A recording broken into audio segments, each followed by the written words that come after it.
Prof, ini sidang yang tentu terbilang penting karena akan ada cerita dari 12 saksi yang akan bercerita mulai dari Magelang lalu di Saguling sampai di Duren 3. Namun di satu sisi jadi cukup berat sebenarnya untuk terdakwa Eliezer karena ini dalam tanda kutip ini kan orang-orangnya Verdi Sambo begitu Prof. Nah bagaimana Ya, untuk memastikan bahwa sidang ini akan berjalan dengan baik dari sisi atau kacamata hakim Prof?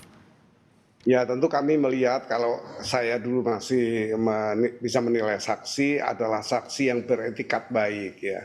Etikat baik ini adalah saksi yang dengan sesungguhnya menceritakan apa saja yang diketahui secara langsung, apa yang didengar secara langsung dari alami. Tetapi karena Mahkamah Konstitusi di 2010 itu memperluas arti saksi, maka siapa saja boleh menjadi saksi dan didengar keterangannya sebagai saksi kalau mempunyai keterangan yang mempunyai relevansi ya, sehingga memudahkan proses pemeriksaan. Itu yang saya pahami.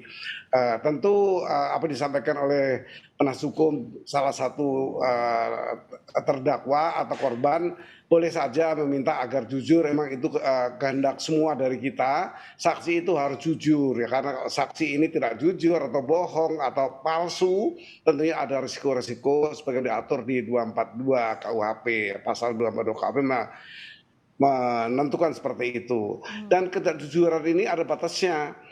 Artinya kalau keterangan ini disampaikan telah lewat waktu, acara itu selesai, maka tidak bisa dirubah lagi.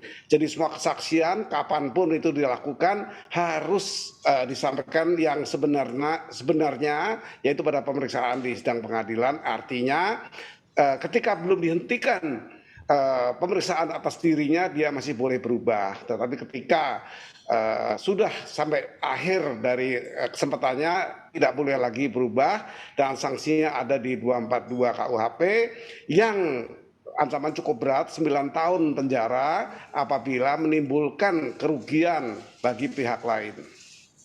Kesaksian tidak boleh berubah ini saya garis bawahi karena yang terjadi adalah saksi yang akan hadir di pengadilan hari ini beberapa kali mengubah BAP mereka. Nah, bagaimana Prof? Apakah yang akan dikatakan mereka pada hari ini berarti akan jadi alat bukti sah begitu? Kalau tidak berubah pada saat akhir pemeriksaan terhadap dirinya, artinya hari ini yang mana yang dia akan sampaikan dengan jujur itu.